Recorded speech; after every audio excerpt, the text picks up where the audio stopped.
ಬಿಡ್ರಿ ಸ್ವತಃ ಹಿಂದೂಗಳಿಗೆ ಬಟ್ಟಂಗೆ ಅಥವಾ ಕಟ್ಟಂಗೆ ಅಂತ ಹೇಳುವಂಥ ನಮ್ಮ ಈ ನಾಯಕರು ಎಷ್ಟು ಜನಕ್ಕೆ ಅಂದರೆ 2 ಕೋಟಿ ಉದ್ಯೋಗ ಕೊಡ್ತೀನಿ ಪ್ರತಿ ವರ್ಷ ನಮ್ಮ RSS ಪ್ರಚಾರಕರು ಈ ದೇಶದ ಪ್ರಧಾನಿಗಳು ಆಶ್ವಾಸನೆ ಕೊಟ್ಟಿದ್ದರು. ಆದರೆ ಇಲ್ಲಿವರೆಗೆ ಅದು ಆಗ್ಯದನ ಆ ದಿಶೆಯಲ್ಲೇ ಬಡತನ ಹೋಗೋ ದಿಶೆಯಲ್ಲೇ ನಿರುದ್ಯೋಗ ಹೋಗೋ ದಿಶೆಯಲ್ಲಿ ಪ್ರಯತ್ನ ಮಾಡಿದ್ರೆ ಇನ್ನಷ್ಟು RSS ಛತ್ರಕ್ಕೆ ಬೆಳೆದಿದ್ದು ಅನ್ನೋದು ಅಷ್ಟ ಸತ್ಯ. ಆದರೆ ಮಾಡೋರು ಯಾರು ಅನ್ನುವಂಥದ್ದು. ಯಾಕಂದರೆ ಮೋದಿಯವರು ಇಲ್ಲಿವರೆಗೆ ಮಾಡಿದ್ದೆಲ್ಲ ನಿಮ್ಮ ಕಣ್ಣು ಮುಂದದ. ಅದು ಅವರಿಂದ ಸಾಧ್ಯನಾ? ಎಲ್ಲರೂ ಉದ್ಯೋಗ ಕೊಡಿಸ್ಲಿಕ್ಕೆ ಸಾಧ್ಯನಾ? ಬಡತನ ಹೋಗ್ಲಾಡಿಸ್ಲಿಕ್ಕೆ ಸಾಧ್ಯನಾ?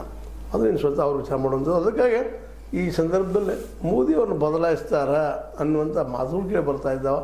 ಅಲ್ಲೇ ನಿತಿನ್ ಗಡ್ಕರಿ ಅವರನ್ನು ಈ ಮುಂದಿನ ಪ್ರಧಾನಿಯಾಗಿ ಮಾಡಬೇಕು ಅನ್ನೋದು RSSದ ಹಿಡನ್ ಅಜೆಂಡಾ ಇವತ್ತಿನ. ಯಾಕಂದ್ರೆ ಪ್ರಗತಿ ಮಾಡ್ತಾರೆ, ಬುದ್ಧಿವಂತರಿದ್ದಾರೆ, ಆಗ್ತದೆ. ಮತ್ತು ಕಟ್ಟರ್ RSS ಅನ್ನುವಂಥ ವಿಚಾರಧಾರೆ ಮನುಷ್ಯ ಇದ್ದಾರೆ. ಅದಕ್ಕೆ ಓಪನ್ ಮಾರ್ಕೆಟ್ ಆಗಿರಬೇಕು, ಖಾಸಗೀಕರಣ ಆಗಿರಬೇಕು, ಎಲ್ಲರೂ ಉದ್ಯೋಗ ಸಿಕ್ಕಿರಬೇಕು. ಅಂಥ ಬುದ್ಧಿವಂತರು ಯಾರಿದ್ರೆ ನಿತಿನ್ ಗಡ್ಕರಿ ಅವರು ಮಾಡೋ ಪ್ರಯತ್ನ ಮಾಡ್ತಾ ಇದ್ದಾರೆ. ಹೀಗಾಗಿ ಅಲ್ಲೇ RSS ಮತ್ತು ಪ್ಲಸ್ ಮೋದಿಯವರಿಗೆ ಆ ಒಂದು ಅಧಿಕಾರದ ಟಸಲ್ ಅದ ಅನ್ನೋದು ಅಷ್ಟ ಸತ್ಯ. ಇದರಲ್ಲಿ ಯಾರು ಗೆಲ್ತಾರೋ ಯಾರು ಸೋಲ್ತಾರೋ. ಆದರೆ RSS ಮಾತ್ರ ಈ ನಡುವೆ 100 ವರ್ಷ ಅಂತ ಆಗ್ಯದ.